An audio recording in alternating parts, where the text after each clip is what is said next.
Si fuera la tarde diríamos domingo dominical, pero ya eso pasó de moda. Pasó. Los jóvenes de ahora no saben de qué se trata, pero nosotros lo pasábamos bien. Bien, darle la bienvenida a todos, ¿cierto? A Mónica, que es la mamá de nuestra querida amiga y hermana, ¿cierto? Así que estamos felices que esté aquí. Darle la bienvenida también a Alex, a Carla. Lo hemos tenido en una nube de oración a ellos, ¿cierto? Hemos estado orando por ellos. Y gracias a Dios por eso. Bueno, y a todos en general, hemos orado por Cris también, y el Señor ha respondido a la oración, y eso es muy bueno. Por Carlito, sí. Bueno, todos los miércoles ustedes saben que ahí entramos en el tiempo de oración. Pero ahora es tiempo de entrar a la palabra de Dios, y quiero que busquen por favor en sus Biblias el capítulo 6 del Evangelio según San Lucas. Evangelio capítulo 6.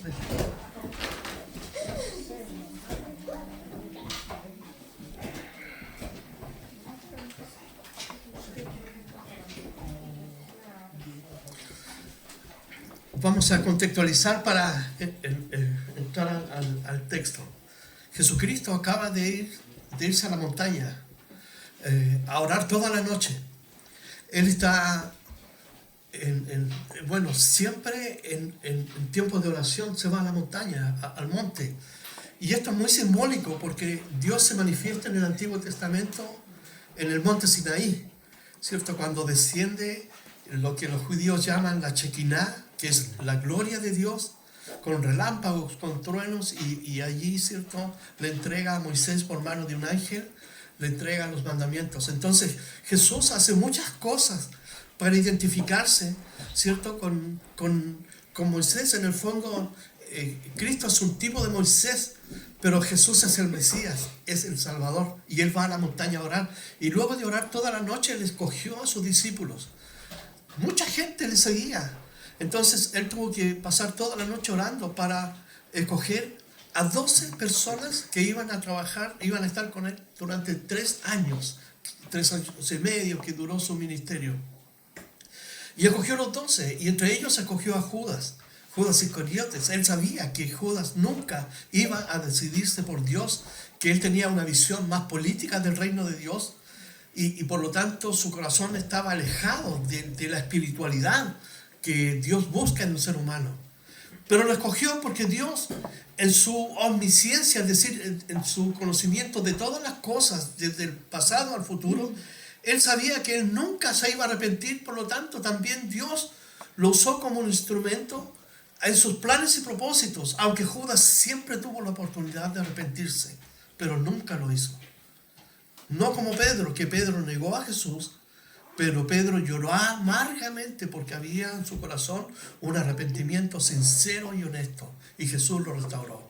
Luego de eso Jesús, ¿cierto?, está bajando del monte, y Lucas, el sermón que está profiriendo o enseñando Jesús a la gente allí, se llama el sermón del llano.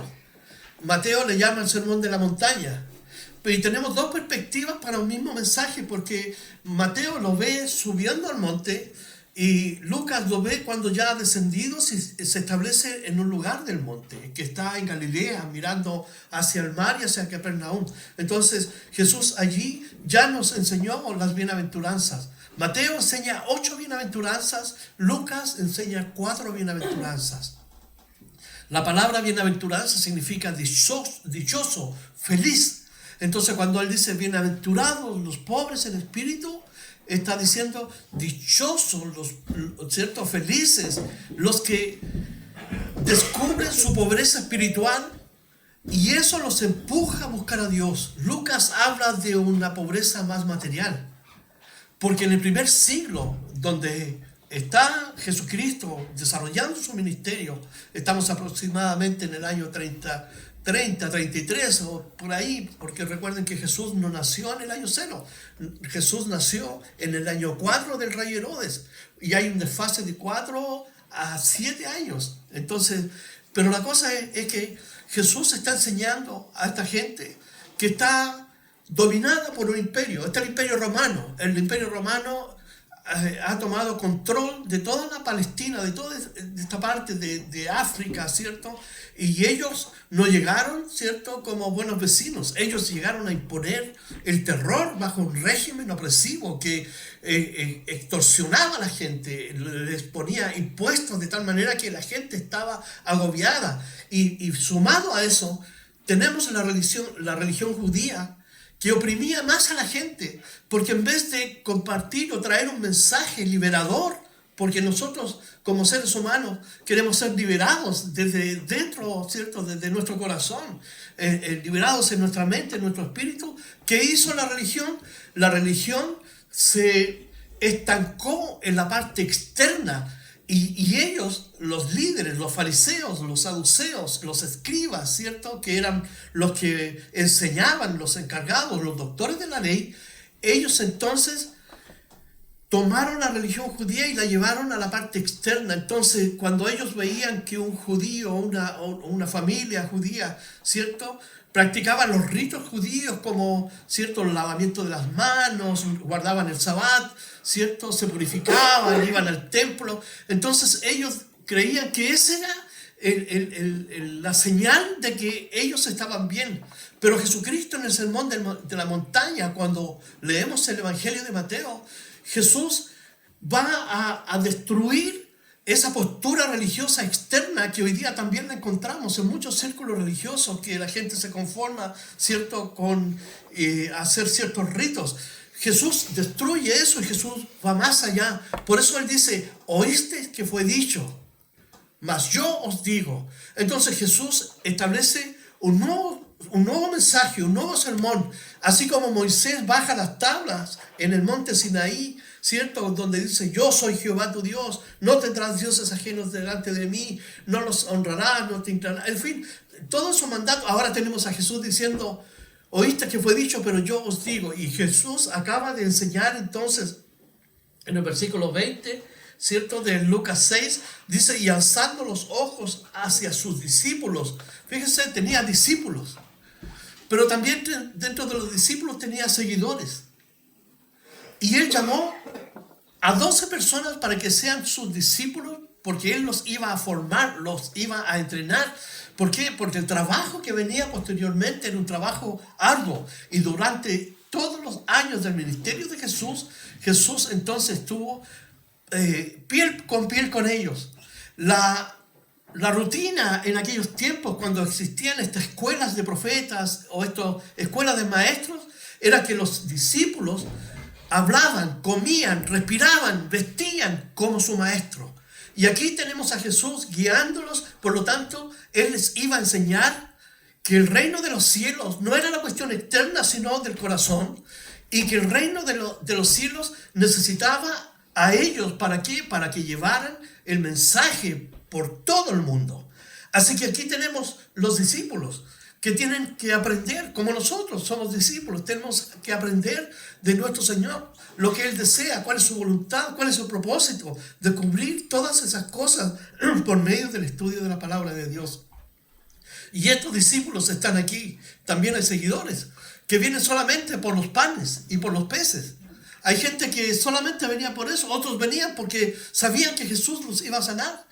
Por lo tanto, una vez que recibían el beneficio, se iban. Pero Dios quiere discípulos. En Mateo 28, 19, cuando Jesús culmina su ministerio, les dice a los 11 que estaban allí, le dice, por tanto, id por todo el mundo y haced discípulos. No dice seguidores, haced discípulos, enseñándoles que guarden todas las cosas que yo les enseñé durante este periodo de tiempo. Entonces, la enseñanza de un discípulo pasa no por una experiencia emocional ni religiosa, sino pasa por sentarse a los pies de Jesucristo y aprender de lo que Él quiere enseñarnos a nuestra vida por medio de la enseñanza de la palabra de Dios. Eso es lo que hacemos como cristianos. Eso es lo que hace un discípulo. Entonces, Él decía en el versículo 20, bienaventurados los pobres porque vuestro es el reino de Dios. Y ya vimos en el año 1972, el Consejo Episcopal Latinoamericano, que es una facción de la Iglesia Romana, pero al lado comunista, en Brasil, en 1972, ellos hicieron una declaración, dijeron, la iglesia ahora toma la opción preferencial por los pobres y surge la teología de la liberación, o la teología liberal. No sé si han escuchado hablar de eso. Donde el pecado ya no es una ofensa a Dios por los actos corruptos que yo pueda cometer, sino el pecado a Dios es la pobreza. Entonces, por eso que vemos en un momento, entonces, toda esta tingencia, este alcance hacia los pobres, a los pobres. Pero Jesús dijo cuando Judas, ¿cierto? ¿Recuerdan cuando la mujer derramó el perfume? Y Judas, ¿qué dice? Esto podíamos haberlo vendido porque era un perfume que era el salario de todo un año de un obrero en aquel tiempo, que era mucho dinero, y podíamos haberse dado a los pobres. Y Jesús dijo, siempre tendréis pobres en medio de ustedes. Entonces, esta cuestión que surge en el año 72 por la opción preferencial por los pobres se mantiene hasta el día de hoy. Entonces, por eso que vemos hoy día ciertas iglesias que su mensaje es los pobres y el socialismo, y en el fondo es el comunismo que se ha infiltrado por una opción, ¿cierto?, que es una corrupción de la enseñanza de Jesucristo.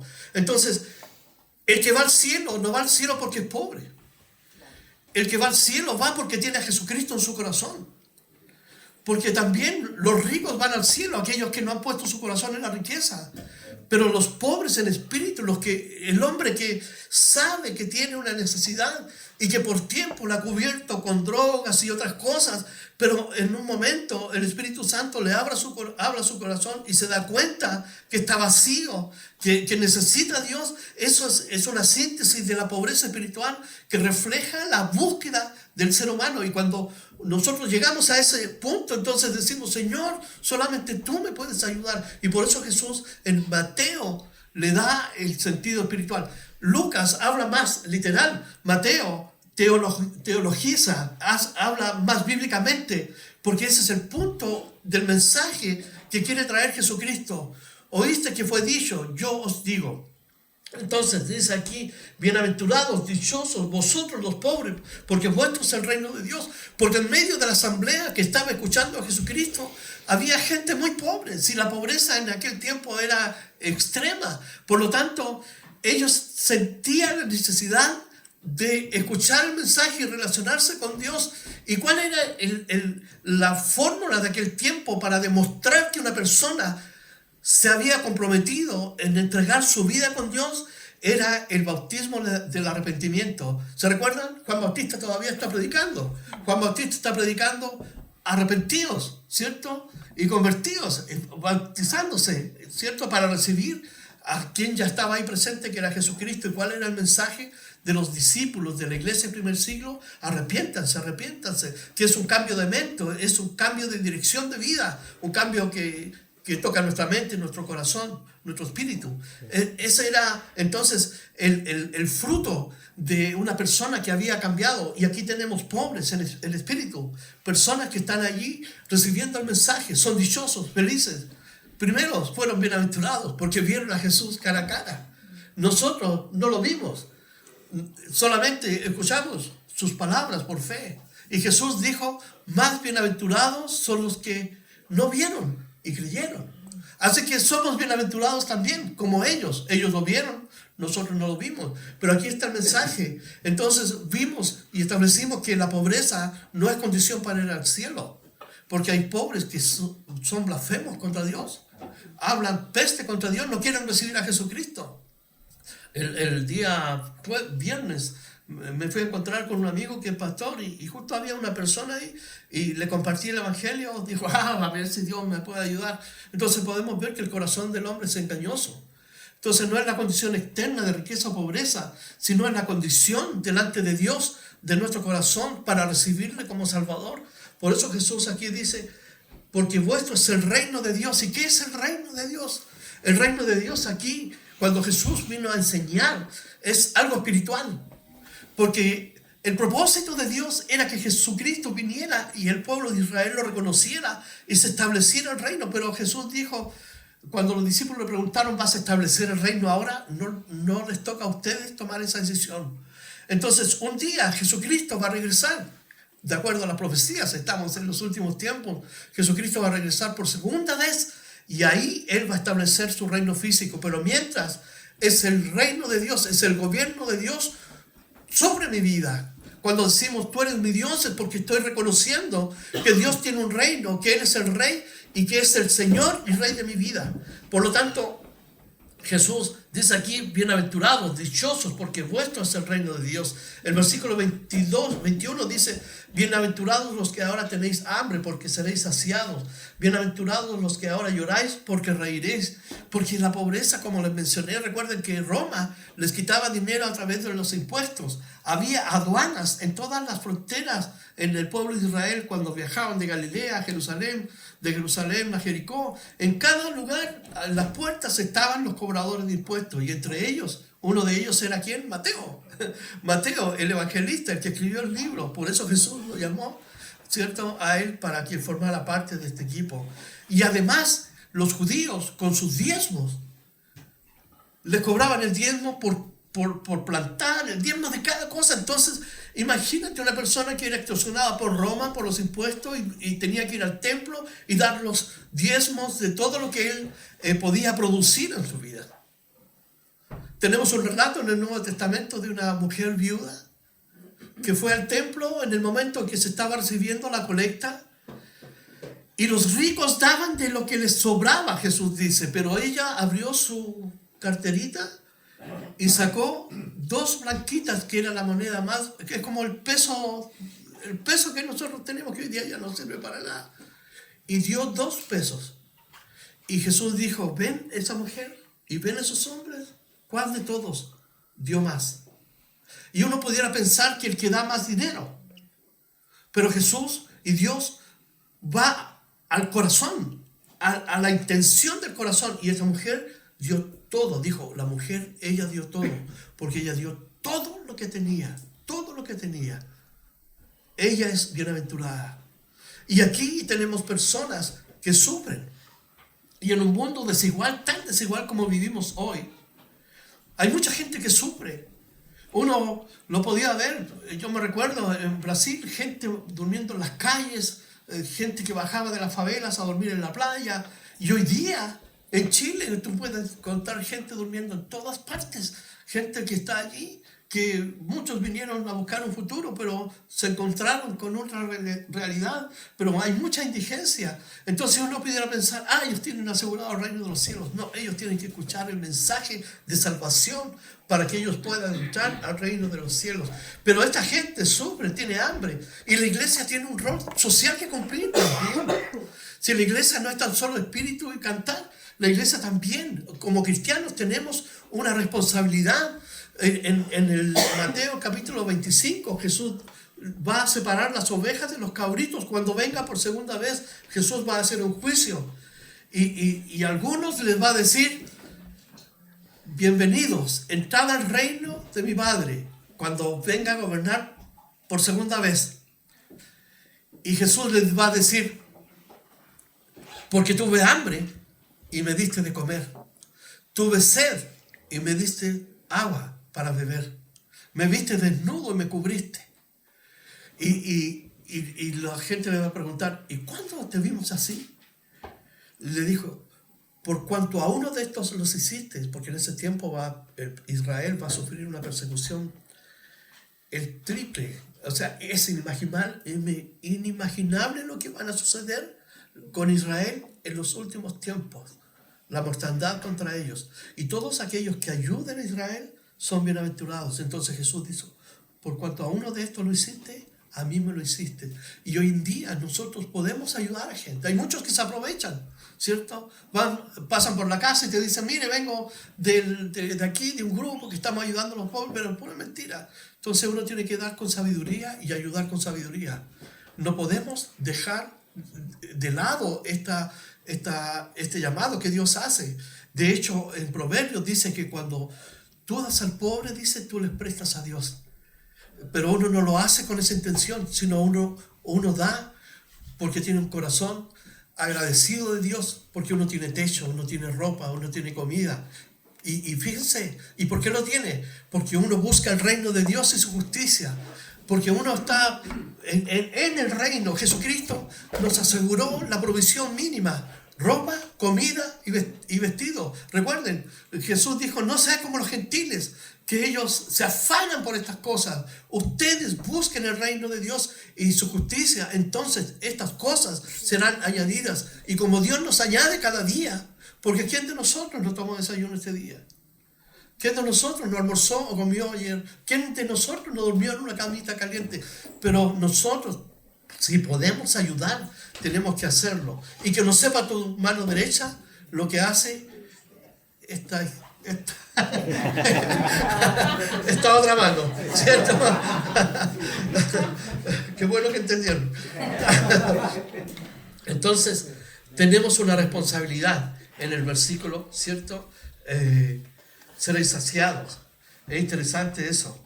El Salmo 37, 25 dice así: joven fui y he envejecido, y no he visto justo desamparado. El Salmo 37, 25. Joven fui y he envejecido, y no he visto justo desamparado, ni su descendencia que mendigue pan. Esa es una promesa. Son promesas de Dios para su pueblo. Nosotros somos su pueblo. Entonces, cuando dice, y aquí en el versículo 21, bienaventurados los que ahora lloráis, porque reiréis. Un día, cuando Jesucristo venga por su iglesia, que es lo que estamos esperando. Recuerden que Jesús dijo en Juan 14, voy a preparar lugar para que donde yo esté, ustedes también estén. Voy pues y vendré y os tomaré a mí mismo. O sea, los voy a tomar y me los voy a llevar porque donde yo voy a estar, ustedes estarán para siempre. Así que el reino de Dios es un momento espiritual, físico también, pero un día Jesucristo vendrá a reinar físicamente. Entonces, cuando dice en el versículo 21, bienaventurados los que lloráis, porque reiréis, entonces podemos ver que Dios siempre hace una reconversión en la naturaleza del ser humano y la redefine. ¿Qué significa esto? Que antes estábamos perdidos, estábamos abrumados por la maldad del pecado. Vivimos en un mundo que está caído, destrozado, y cada día es peor. Y nadie hace nada por contrarrestar la maldad. Por eso Jesús dijo, si la sal, hablando de los cristianos, en una relación fuerte con Dios, sin miedo a la persecución que proclama el Evangelio, dice, si la sal se desvaneciere, no sirve entonces más para nada, sino para ser pisoteada por los hombres.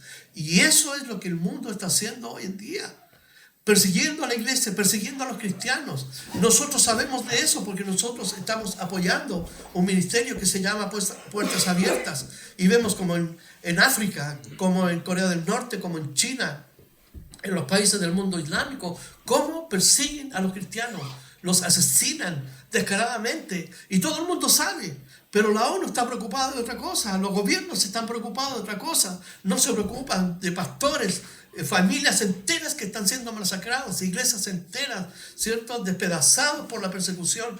Y si la sal se desvaneciera, entonces no sirve más para nada, dijo Jesús. Nosotros somos llamados a brillar en un mundo, pero un día estamos sufriendo, vivimos en un mundo que hace sufrir al cristiano. Los cristianos del primer siglo fueron destrozados, arrasados por Nerón, por Diocleciano y por todos estos perversos que se llamaban a sí mismos Dios, ¿cierto? Y los mandaban al Coliseo romano, ¿cierto?, a ser devorados por los leones, por los osos y por todos los animales depredadores. Y allí morían familias enteras por causa de Cristo.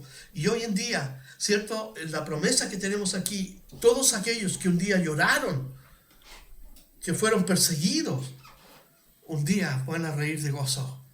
Cuando Jesús diga, benditos, entrad al gozo del Señor. Un día la iglesia, todos los cristianos, todos aquellos que hemos recibido a Cristo, vamos a estar físicamente con Cristo gobernando. Jesús lo dijo, y Jesús no va a entregar una falsa promesa. Todas las promesas de Dios son sí en Jesucristo, son amén en Él, es decir, se cumplen literalmente. Por lo tanto, el llorar aquí tiene que ver con gemir, con lamentar, con la aflicción que a veces uno carga. Es el lamento del justo. En los Salmos encontramos muchos textos que nos hablan del lloro del justo, cuando se lamenta, cuando el injusto, ¿cierto? El hombre pecador surge y uno lo ve. Y no es que uno tenga envidia, pero uno sufre, Señor, yo espero en ti. Yo no estoy preocupado de ser igual a Él, porque estos hombres no aman a Dios. Pero uno se lamenta también por la condición, porque muchas veces fallamos y esa situación nos lleva delante de Dios. Dios, perdónanos, Señor. Entonces es un llanto que tiene que ver con una aflicción del corazón.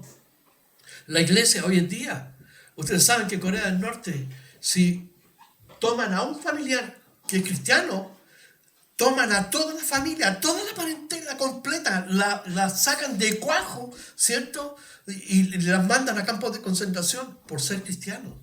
Porque está prohibido ahí leer la Biblia. En China, China adaptó una Biblia bajo los conceptos totalitarios del comunismo y se la entregó al pueblo. Tiene pastores falsos que le enseñan a la gente, pero le enseñan ideología comunista, como en Nicaragua, como en Venezuela. Y también aquí en Chile hay pastores que han abrazado las ideologías totalitarias.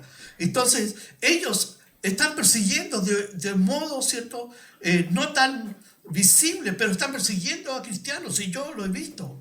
Yo he tenido contacto con personas que han sido perseguidas por estos pastores, que son socios de los ministros de defensa, del presidente, persiguiendo a cristianos para colocar su gente corrupta, desviada de mente. Entonces, hay un lamento. Por eso Jesús dice: bienaventurados los que ahora lloráis, porque reiréis. Lloramos porque Dios hizo un mundo perfecto para ser habitado. Dios puso eternidad en nuestros corazones, pero el hombre, por causa de su maldad y de separarse de Dios, el hombre entonces ha trastocado y transformado el mundo, lo que nosotros podemos ver hoy día: corrupción, asaltos, crímenes, secuestros, ¿cierto? Todo lo que uno ha visto en este último tiempo, y no tan solo aquí, en todo el mundo.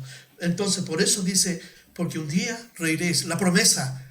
Hoy día sufrimos por problemas, pruebas, etc. Pero un día vamos a reír con Jesucristo. Estaremos allí en su reino. El versículo 22 dice: bienaventurados seréis cuando los hombres os aborrezcan y cuando os aparten de sí y os vituperen y desechen vuestro nombre. Miren, hay 4 verbos aquí en un versículo que podemos encontrar que hablan de la impiedad de los hombres contra los cristianos.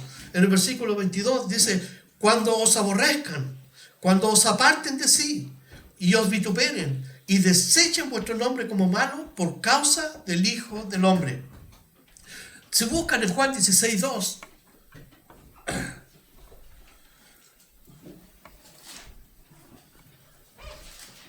Juan 16:2.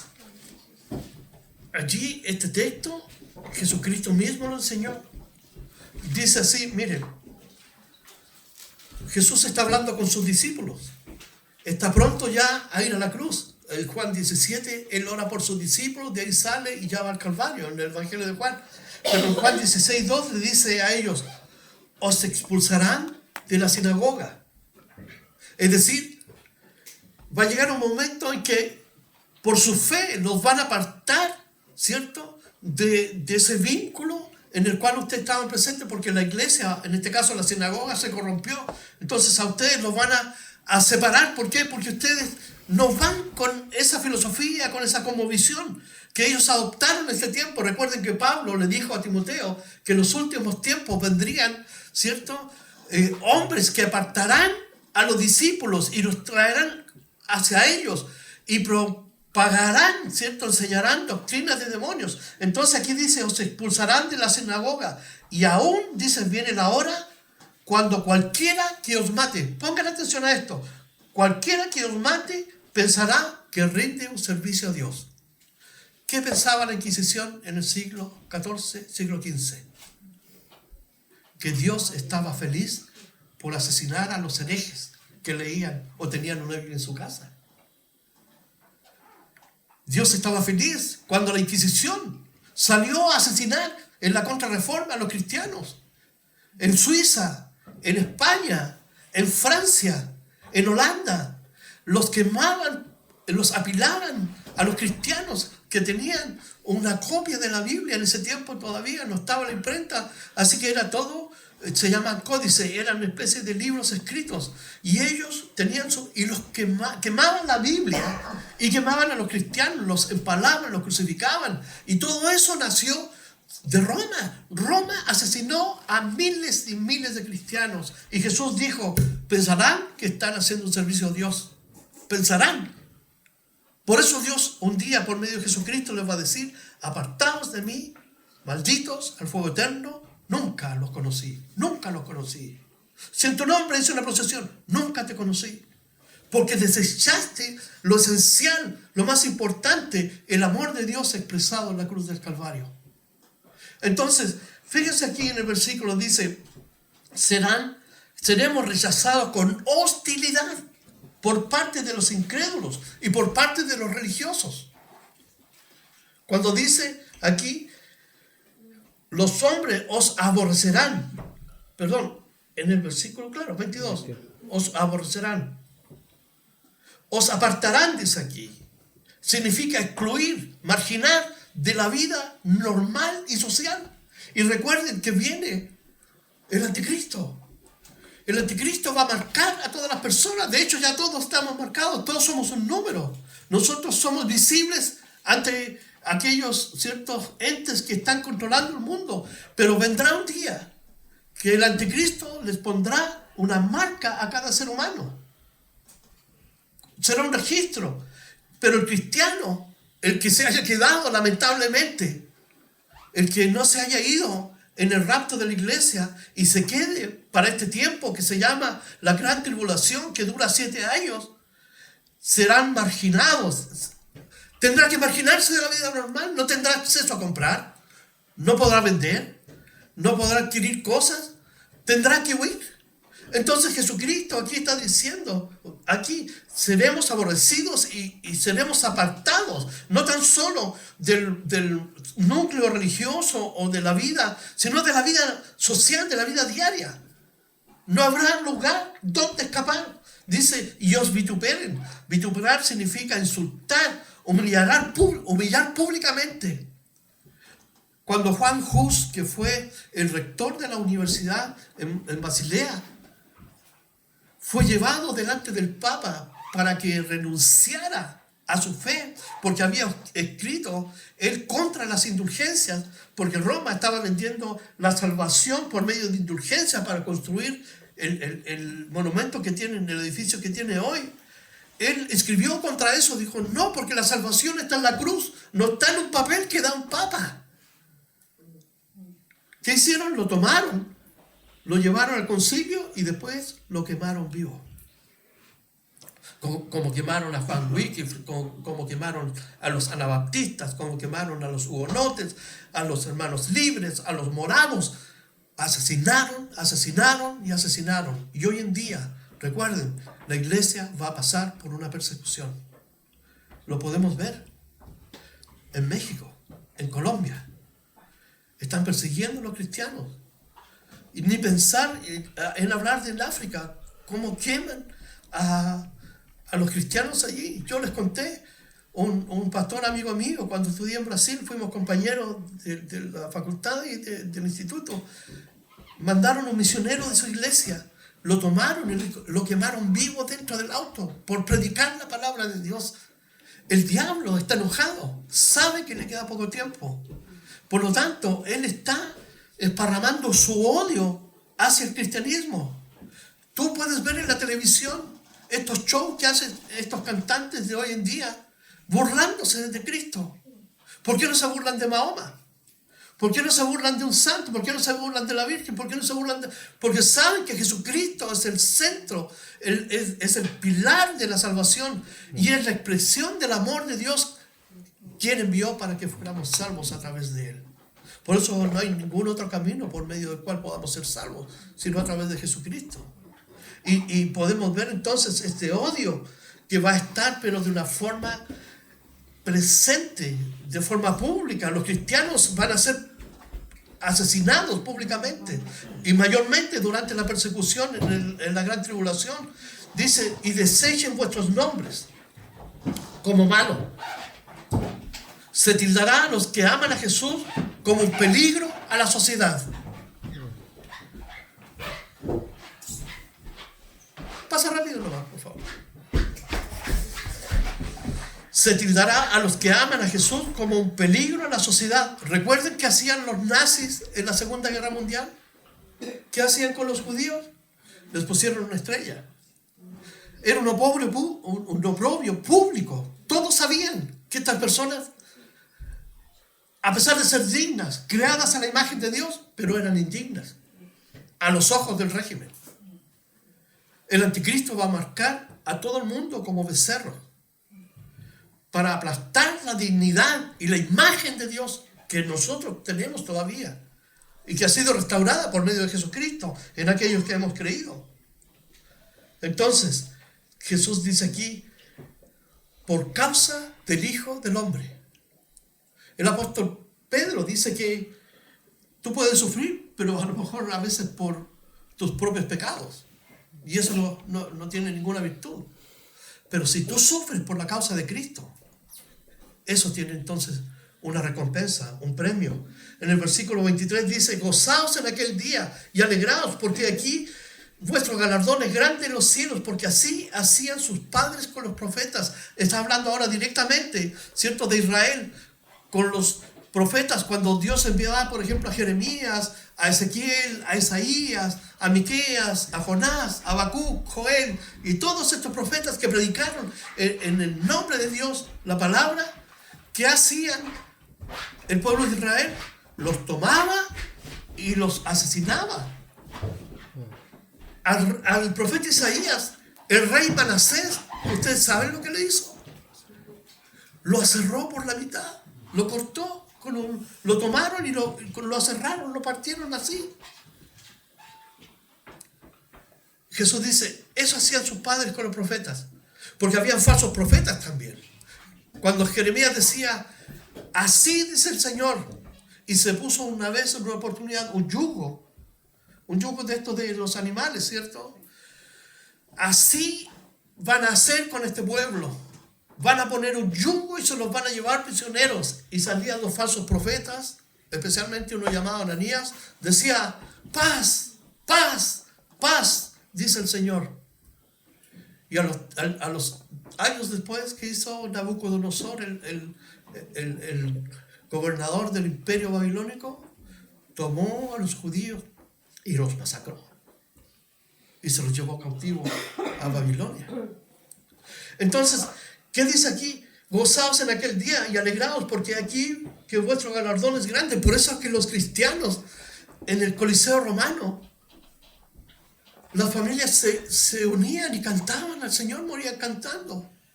Y Nerón, que estaba loco, ¿cómo podían morir cantando? Juan Hus, cuando estaba siendo quemado en la hoguera, murió cantando un salmo al Señor. Entonces, ¿por qué? Porque era el paso hacia la presencia de Cristo. La muerte para un cristiano no es un enemigo, es una sierva que toma nuestra mano y nos conduce a la presencia de Dios. Nadie quiere morirse, por supuesto, pero morir es separarse, y es la separación de nuestra alma que va, ¿cierto?, con un cuerpo especial para estar presente en la presencia de Dios. Hay cielo o infierno, no hay término medio. Y estos cristianos sabían eso, por eso que ellos adoraban a Dios en medio del sufrimiento. Y esto lo hacían así con los profetas. Vuestro galardón es grande. Mira, nadie de los que está aquí merece nada absolutamente. Es la gracia de Dios que se manifiesta en su amor incondicional cada día por cada uno de nosotros. Cada día la gracia de Dios se manifiesta. Pero aún así, cuando estemos en la presencia de Dios, Jesucristo dijo que nos va a dar una recompensa. Pero en realidad basta con ser salvo. Pero Él quiere recompensarnos. Y fíjense, estas son las recompensas. Nos va a dar una corona incorruptible de gloria. ¿Por qué? Por la forma en que le adoramos. Por la forma en que nos postramos delante de Él. Por la forma en que le reconocimos. Nos va a dar la corona de vida. Porque hablamos de Jesucristo a otros. Les enseñamos a guardar la palabra. Nos va a dar la corona de justicia por compartir la palabra. a través del evangelismo. Nos va a dar la corona de gloria por el servicio, por ayudar aquí, por limpiar, por mantener este lugar, ¿cierto? Que arrendamos, pero lo tratamos de mantener lo más hermoso posible para que todos se sientan cómodos. Ese servicio del cual hemos hablado en otra oportunidad también tendrá una recompensa. Y la corona de gozo por tener esa comunión con Dios. El gozo es un estado del alma. No es una condición que depende de algo, ¿cierto?, que gatille ese estado. Es por tener a Jesucristo tenemos el gozo. Así que dice, gozaos y alegraos, porque vuestro galardón es grande. Así que les animo, recuerden que un día Jesucristo, cuando estemos delante de su presencia, el mismo Señor les va a poner una corona. ¡Qué maravilla va a ser ese! ¡Qué tremendo va a ser ese día! Así que sabemos que vivimos en un mundo que odia a Dios. Recuerden, 1 Juan 5:19 dice, sabemos que amamos a Dios y el mundo entero está en el maligno.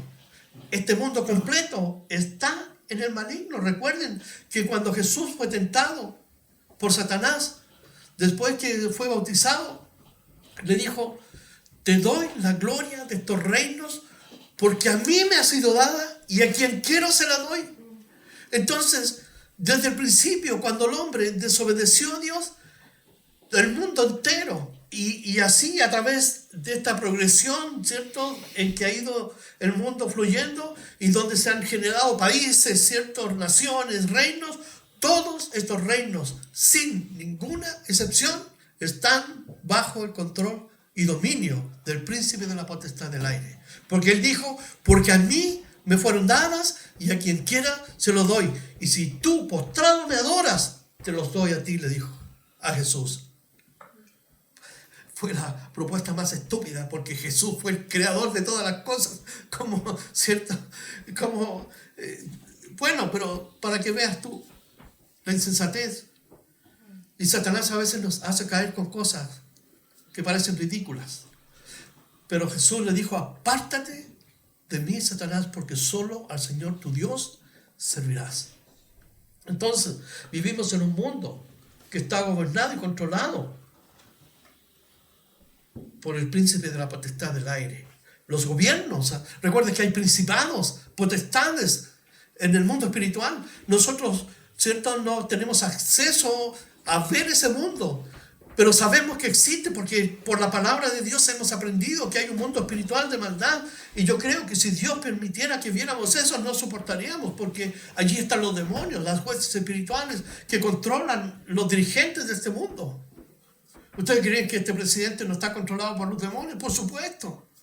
¿Entonces no creen que Lagos y la otra mujer, ellos visitaban los tarotistas? Ronald Reagan, un presidente elegante, tenía tarotistas. Casi todos los presidentes y gobernantes del mundo, Hugo Chávez, este otro loco que está ahí, Maduro, el de Venezuela, ¿cierto?, el de Bolivia y todo, todos consultan a los brujos. ¿Por qué? Porque Satanás tiene el control de este mundo. Entonces, los hijos de las tinieblas, ¿cierto?, están controlando este mundo. Y nosotros vivimos en un mundo. Por eso Jesús dice que seremos perseguidos, vituperados, seremos maltratados. Gozaos en aquel día y alegraos, porque aquí vuestro galardón es grande en los cielos, porque así perseguían sus padres, dice, a los profetas. Entonces tenemos la promesa de Dios para aquellos que hemos entregado nuestra vida a Cristo Jesús. Y esto convierte la vida cristiana en una relación íntima, personal. No la convierte en un acto religioso. Porque la religión corrompe la justicia de Dios que es en Cristo. Porque la religión te dice a ti que lo que tú haces es suficiente para justificarte delante de Dios. Pero la justicia de Dios es expresada en la cruz de Cristo, diciéndonos, aquí está el camino y el precio que ha sido pagado para que tú puedas ser justificado. Y cuando creemos en Cristo Jesús, entonces esa justicia de Cristo, su vida impecable, nos es imputada por el amor que tiene Dios. Y ahora nos ve a través de Jesucristo, libres, perdonados, limpiados, restaurados, bienaventurados y felices. Y un día Dios nos regalará premios en el cielo, sin merecerlo, pero un día. Por eso que la fidelidad a Dios no se exige por un hombre, por una religión. La fidelidad a Dios nace de un corazón agradecido que ha sido perdonado y ha sentido ese amor profundo en el corazón. Brota de forma natural. Dios nunca va a decir, ámame, así, porque yo soy. No, lo amamos porque Él nos amó primero. Por lo tanto, ese amor que damos a Dios brota en virtud de lo que Él hizo por nosotros. La cruz del Calvario. El sacrificio más grande que el hombre en la historia de la humanidad ha podido contemplar. Dios mismo muriendo en la cruz por tus pecados, por mis pecados. Yo tenía que pagar el precio, pero Él vino y lo pagó por amor. Vamos a orar. Padre, te damos gracias por este día, por tu palabra, Señor, que nos enseña lo dichosos y felices que somos cuando estamos en una relación personal contigo. Te alabamos y te damos gracias por todos los que estamos aquí, Señor, porque podemos entender tu palabra que nos insta siempre a vivir en una relación personal contigo, siendo tú el Rey y Señor de este reino que dirige y gobierna nuestra vida, le da sentido y propósito. Y no tan solo eso, sino que cada día nos encamina, Señor, para ser hombres y mujeres, Señor, que podamos servirte por amor. Y sabemos que un día estaremos para siempre contigo. Te damos gracias por eso, en el nombre de Jesús. Amén.